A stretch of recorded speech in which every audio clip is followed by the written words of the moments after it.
Good morning, good afternoon, good evening बच्चों। जिस time आप पढ़ रहे हो उस टाइम की नमस्ते आपको। और आज मैं आपको पढ़ाने जा रहा हूँ क्लास 12th के चैप्टर सेकंड की इलेक्ट्रोस्टैटिक्स पोटेंशियल और कैपेसिटेंस की कॉन्सेप्चुअल प्रॉब्लम्स। तो पहला क्वेश्चन क्या कहता है आपसे? पहला क्वेश्चन देखिए। क्वेश्चन कहता है कि is the electrostatics potential necessarily zero at a point where electrical field is zero. तो क्या ऐसा होगा कि जहां इलेक्ट्रिक फील्ड जीरो होगा वहां इलेक्ट्रिकल पोटेंशियल भी जीरो होगा? ऐसी बात नहीं है, यह बात गलत है। इलेक्ट्रिकल फील्ड जीरो हो सकता है। देखिए, एक स्फीयर ले लीजिए, एक स्फीयर के अंदर इलेक्ट्रिक फील्ड जीरो होता है लेकिन पोटेंशियल कांस्टेंट होता है। इसके अंदर जो पोटेंशियल है वो कांस्टेंट होता है। कैसे कांस्टेंट होता है? आपने एक रिलेशन पढ़ा होगा, E is equals to negative dv by d r. तो E तो अंदर जीरो है, हॉलो कंडक्टर के अंदर E तो हो गया जीरो, तो dv by d r is equals to zero. तो डिफरेंशिएशन किसका जीरो होता है? कांस्टेंट का। तो V क्या होगा यहाँ पे? कांस्टेंट होगा। तो इलेक्ट्रिकल फील्ड जीरो होने के बावजूद भी पोटेंशियल कांस्टेंट रहती है। ये एक इंपॉर्टेंट क्वेश्चन है। दूसरा क्वेश्चन बिल्कुल इसके उल्टा। दूसरा क्वेश्चन बिल्कुल इसके उल्टा है कि अगर कहीं पे इलेक्ट्रिक पोटेंशियल जीरो है तो क्या इलेक्ट्रिक फील्ड भी जीरो होगी? ध्यान दो क्वेश्चन पे। इलेक्ट्रिक पोटेंशियल जीरो है तो क्या इलेक्ट्रिक फील्ड भी जीरो होगी? नहीं, ऐसा भी कोई जरूरी नहीं है। ऐसा भी कोई जरूरी नहीं है। देखिए, हमने आपको पढ़ाया था कि एक डाईपोल से इलेक्ट्रिक पोटेंशियल इक्वेटर पे क्या होती है भाई? Negative Q, positive Q. और पोटेंशियल इक्वेटर पे पोटेंशियल क्या होती है? जीरो। लेकिन बच्चों, इलेक्ट्रिक फील्ड तो जीरो नहीं होता डाईपोल से इक्वेटर पे।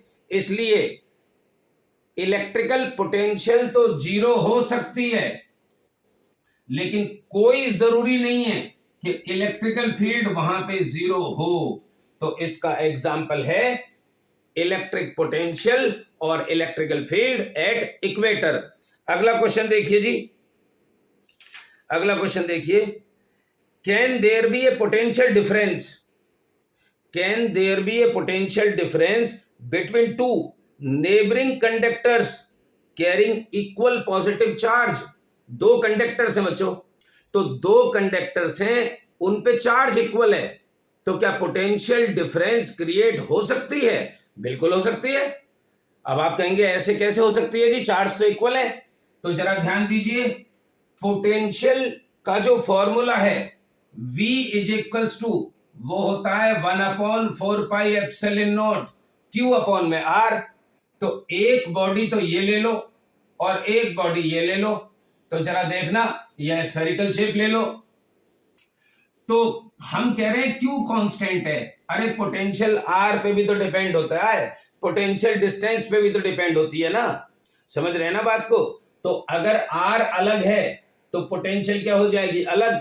अब दो बॉडीज हैं, उन पे चार्ज इक्वल है, चार्ज इक्वल है, डिस्टेंस अलग है, तो पोटेंशियल अलग अलग हो जाएगी।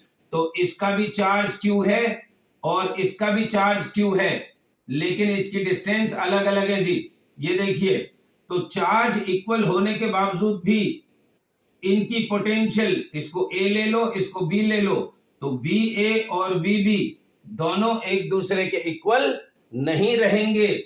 VA will not be equal to VB।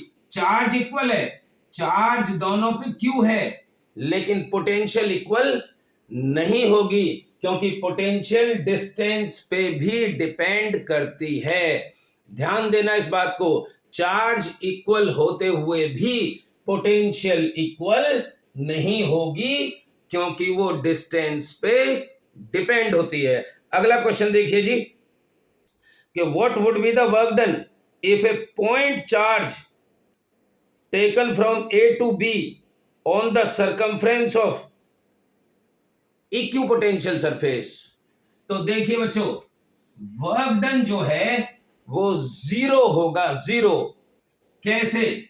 एक स्फीयर ले लो और ये इक्विपोटेंशियल है, यहां चार्ज है, पोजीशन ए ले लो, पोजीशन बी ले लो, और एक चार्ज यहां से यहां जा रहा है, तो वर्क डन जीरो होगा, जीरो। लेकिन उसकी वजह क्या होगी? देखिए, इसकी डिस्टेंस और इसकी डिस्टेंस, मतलब दोनों रेडियस तो इक्वल है। जब रेडियस इक्वल है तो potential V A minus V B या V B minus V A is equals to W upon charge. Charge को क्यू नॉट ले लो, तो potential at B minus potential at A, potential at B क्या है? 1/4 pi epsilon naught Q upon R B minus 1/4 pi epsilon naught Q upon R A W by Q naught. तो बच्चों जरा ध्यान से देखना, आर बी और R A तो इक्वल है, रेडियस तो इक्वल है, इक्विपोटेंशियल सरफेस है, सो डब्ल्यू क्या हो जाएगा? Zero, because R A is equals to R B. तो इक्विपोटेंशियल सरफेस के अंदर वर्क डन जो है वो जीरो रहता है। एक और क्वेश्चन देखिए ऐसा ही, एक और क्वेश्चन आपसे क्या कहता है कि अगर एक इलेक्ट्रिक फील्ड है, ये देखिए जी, ये इलेक्ट्रिक फील्ड है और ये कैपेसिटर की प्लेट्स भी हो सकती हैं, और एक चार्ज ऐसे करके घूम रहा है, ऐसे करके घूम रहा है, देखिए ऐसे, लाइक दिस। तो वर्क डन कितना कर रहा है? वो वर्क डन कितना कर रहा है? तो मैं तो आज कॉन्सेप्चुअल्स करा रहा हूं, इसको हम न्यूमेरिकली भी सॉल्व कर सकते हैं, लेकिन कॉन्सेप्चुअली अगर वो चार्ज ऐसे करके घूम रहा है तो वर्क डन जीरो हो जाएगा, क्योंकि इसके अंदर यूनिफॉर्म इलेक्ट्रिकल फील्ड है, और uniform electrical field equipotential surface बना देती है। वैसे कैसे जाएगा इसका इलेक्ट्रिक फील्ड? इलेक्ट्रिक फील्ड इसका मूव करेगा बच्चों ऐसे, ये पूरा का पूरा इलेक्ट्रिकल फील्ड भी मैंने आपको बना दिया।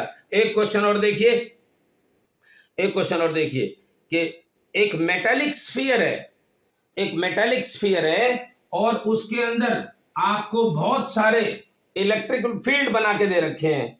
देखिए ये रहा, आपको बताना है इसमें से सही कौन सा है। तो एक तो ये रहा, आपको बताना है ये सही है कि गलत है। दूसरी पिक्चर ये रही, तीसरा ये रहा, और चौथा ये रहा, लाइक दिस। ऐसे आपको बताना है कि सही कौन सा है, और सही जवाब है बच्चों ये वाला, पहला, दूसरा, तीसरा और चौथा। तो जो फोर्थ है वो सही है। वो सही कैसे है जरा ध्यान देना, क्योंकि अंदर इलेक्ट्रिकल फील्ड होता नहीं है, अंदर इलेक्ट्रिक फील्ड होता नहीं है। और देखिए एक तो ये गलत है और ये गलत है, क्योंकि ये तो अंदर इलेक्ट्रिकल फील्ड हो गया, ये हॉलो कंडक्टर है ना, हॉलो कंडक्टर, तो हॉलो कंडक्टर के अंदर तो इलेक्ट्रिक फील्ड जीरो होता है। और जैसा कि आपको पता है कि इलेक्ट्रिक फील्ड जो होता है वो सरफेस पे क्या होता है? परपेंडिकुलर। इलेक्ट्रिक फील्ड सरफेस पे परपेंडिकुलर होता है। तो देखना बच्चों, ये ऐसे करके स्फीयर है ना, तो ये तो एग्जैक्टली ऐसे परपेंडिकुलर होगा, तो ये स्ट्रेट लाइन तो है नहीं, ये तो स्फीयर है, तो ये कर्व है और ये भी कर्व है, ये 90 डिग्री बना रहा है।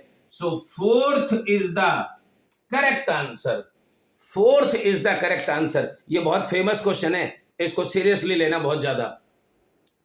एक और क्वेश्चन देखिए कि can two equipotential surfaces intersect each other? क्या दो इक्विपोटेंशियल सरफेस एक दूसरे को इंटरसेक्ट करते हैं? नहीं करते कभी भी। टू इक्विपोटेंशियल सरफेसेस, दो इक्विपोटेंशियल सरफेस एक दूसरे को इंटरसेक्ट नहीं करते। अगर वो एक दूसरे को इंटरसेक्ट करेंगे तो एक ही पॉइंट पे दो टेंजेंट बन जाएंगी, मतलब दो डायरेक्शंस ऑफ इलेक्ट्रिक फील्ड हो जाएंगी, दो पोटेंशियल हो जाएंगी एक ही जगह, which is not possible, and hence two equipotential surface never intersect. एक बात का और ध्यान रखना बच्चों, एक बात का और ध्यान रखना कि जो इलेक्ट्रिक फील्ड है, जो इलेक्ट्रिक फील्ड है वो इक्विपोटेंशियल सरफेस के ऊपर 90 डिग्री का एंगल बनाता है। जैसे ये कोई चार्ज है और ये इसका एक ईपीएस है, इक्विपोटेंशियल सरफेस, और ये जा रहा इलेक्ट्रिक फील्ड, तो इलेक्ट्रिक फील्ड इक्विपोटेंशियल सरफेस पे 90 डिग्री एंगल बनाता है। Please keep in mind angle कितना होता है, एंगल 90 डिग्री होता है। एक और क्वेश्चन देखिए जी कि does the charge given to a metallic sphere depends on whether it is hollow or solid. कहने का मतलब है कि एक हॉलो स्फीयर है और एक सॉलिड स्फीयर है, एक हॉलो स्फीयर है और एक सॉलिड स्फीयर है, लेकिन दोनों की रेडियस इक्वल है। तो क्या चार्ज का मैग्नीट्यूड कुछ डिफर करेगा? देखिए बच्चों, ऐसा है कि चार्ज तो सरफेस के ऊपर रहता है, चार्ज रहता है सरफेस के ऊपर। अब स्फीयर चाहे हॉलो हो चाहे सॉलिड हो, चार्ज उन दोनों के ऊपर इक्वल रहेगा। ध्यान रखना, चार्ज उन दोनों के ऊपर इक्वल रहेगा। तो इस क्वेश्चन में क्या कह रहा है कि does the charge given to a metallic sphere depends on whether it hollow or solid. तो आंसर बनेगा इसका नो। हॉलो और सॉलिड से कोई लेना देना नहीं है, क्योंकि चार्ज तो सरफेस के ऊपर रिजाइड करता है, ऊपर रहता है। एक और क्वेश्चन देखिए, can a metal sphere of radius 1 centimeter, can a metal sphere of radius 1 centimeter hold a charge of 1 coulomb? क्या एक स्फीयर 1 सेंटीमीटर रेडियस का 1 कूलोम का चार्ज होल्ड कर सकता है? नहीं कर सकता बच्चों, 1 कूलोम का चार्ज होल्ड नहीं कर सकता, क्योंकि चार्ज बाहर लीक कर जाएगा। चार्ज बाहर जो है वो लीक कर जाएगा। वैसे भी 1 कूलम इतना बड़ा चार्ज होता है कि वो 1 सेंटीमीटर के स्फीयर में आ ही नहीं सकता, वो लीक कर जाएगा। उसका इलेक्ट्रिक फील्ड इतना ज्यादा होगा कि वो डाइलेक्ट्रिक कांस्टेंट से ज्यादा हो जाएगा और वो सराउंडिंग में लीक कर जाएगा। एक क्वेश्चन और सुनिए, बड़ा अच्छा, एक क्वेश्चन और सुनिए।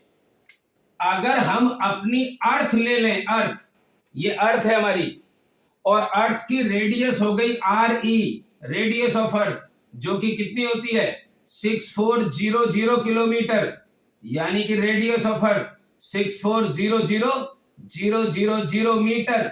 तो हमसे कहता है कि हमारी अर्थ में कैपेसिटेंस कितनी होगी। अगर हम अपनी अर्थ को एक स्फेरिकल कैपेसिटर मान लेते हैं तो उसकी कैपेसिटेंस कितनी होगी? तो देखिए बच्चों, स्फेरिकल कैपेसिटर का फॉर्मूला लगा दो, स्फेरिकल कैपेसिटर का, तो C sphere 4 pi epsilon not R, क्योंकि हम तो अर्थ की बात कर रहे हैं, ये तो स्फेरिकल कैपेसिटर का फॉर्मूला है, where R is the radius of the sphere. लेकिन अगर हम अर्थ की बात करें तो 4 पता है हमें, पाई पता है हमें, एप्सिलॉन नॉट पता है हमें। जिस बच्चे को एप्सिलॉन नॉट की वैल्यू याद नहीं है वो याद कर लेना। और एप्सिलॉन नॉट होता है 8.854 10 की पावर -12। रेडियस ऑफ अर्थ हमें पता है, तो कैपेसिटेंस अर्थ की निकल आएगी 711 माइक्रोफेराड। ओहो बच्चों, इतनी बड़ी अर्थ, इतनी बड़ी अर्थ और उसकी capacitance 711 microfarad. Micro you know, micro मतलब होता है माइक्रोफेराड, माइक्रोफेराड होता है 10 की पावर -6 फेराड। तो पूरी अर्थ की कैपेसिटेंस माइक्रोफेराड में है बच्चों, पूरी अर्थ की कैपेसिटेंस। कितनी बड़ी अर्थ है। तो एक क्वेश्चन बनता है यहीं से, एक क्वेश्चन बनता है कि अर्थ की पोटेंशियल क्या होगी। फिर अर्थ की पोटेंशियल को हम क्या लेंगे? तो देखिए बच्चों, अर्थ की पोटेंशियल को क्या लेंगे? तो दो तरीके से मैं आपको इसका आंसर दे सकता हूं, दो तरीके से मैं इसको आंसर दे सकता हूं। अर्थ की पोटेंशियल क्या लेंगे? तो पोटेंशियल आपको फॉर्मूला पता है ना, Q is equals to CV। भाई Q is equals to CV, तो V is equals to Q by C। अब V is equals to Q by C क्या है? 4 pi epsilon not radius of earth. ठीक है जी, तो रेडियस ऑफ अर्थ तो बहुत ज्यादा बड़ी है, क्योंकि रेडियस ऑफ अर्थ बहुत ज्यादा बड़ी है तो पोटेंशियल क्या हो जाएगी, बहुत ज्यादा छोटी, तो पोटेंशियल टेंड्स टू जीरो हो जाएगी और नेग्लेजिबल हो जाएगी। इसलिए हम पोटेंशियल अर्थ की नेग्लेजिबल लेते हैं, पोटेंशियल अर्थ की जीरो के बराबर लेते हैं।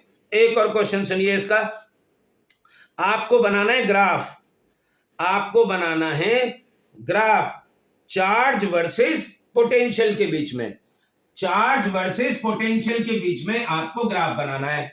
तो देखिए जी ग्राफ कैसा बनेगा, ये रहा आपका चार्ज और ये रहा पोटेंशियल।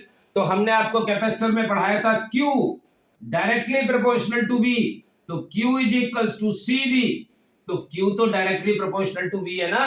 तो बच्चों अगर पोटेंशियल बढ़ेगा तो चार्ज भी बढ़ेगा और ग्राफ आएगा ऐसे करके प्रोपोर्शनल स्ट्रेट लाइन ग्राफ आएगा। अच्छा, यहीं से एक और क्वेश्चन बनता है कि अगर यही क्वेश्चन को, इसी क्वेश्चन को हम देखिए चार्ज और पोटेंशियल, चार्ज और पोटेंशियल के बीच का ग्राफ तो ये आ गया, स्ट्रेट लाइन आ गया, लेकिन अगर आपको क्वेश्चन में कैपेसिटेंस और चार्ज के बीच में ग्राफ आ जाए, कैपेसिटेंस और चार्ज के बीच में ग्राफ आ जाए, देखिए मान लीजिए यहां तो कैपेसिटेंस हो गया और यहां चार्ज हो गया, तो देखिए बच्चों कैपेसिटेंस कांस्टेंट रहती है, वो चार्ज पे डिपेंड नहीं करती, तो कैपेसिटेंस चार्ज पे डिपेंड नहीं करती है, उसका ग्राफ आ जाएगा स्ट्रेट लाइन।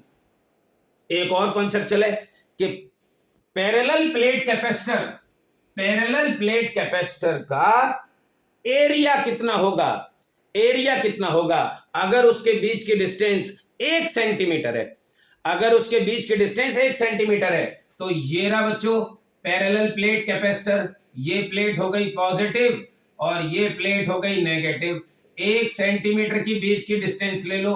तो पैरेलल प्लेट कैपेसिटर का फॉर्मूला आपको याद होना चाहिए। देखिए अगर आप कॉन्सेप्चुअल्स और न्यूमेरिकल्स करना चाहते हो तो फॉर्मूला तो याद होना ही चाहिए। तो कैपेसिटेंस का क्या फॉर्मूला होता है, पैरेलल प्लेट कैपेसिटर की कैपेसिटेंस का A epsilon not divided by D होता है। तो ए हमें निकालना है, हमारा क्वेश्चन है 1 फैराड का, 1 फैराड का अगर पैरेलल प्लेट कैपेसिटर है, ध्यान रखना क्वेश्चन ये है कि 1 फैराड का अगर पैरेलल प्लेट कैपेसिटर है तो उसका एरिया कितना होगा। तो एरिया हमें निकालना है, कैपेसिटेंस हमें मिल गई 1 फैराड, तो बच्चों ये जो एरिया है, डिस्टेंस पता ही हमें 1 सेंटीमीटर, तो एरिया हो जाएगा 1000 किलोमीटर स्क्वायर, जो कि पॉसिबल ही नहीं है।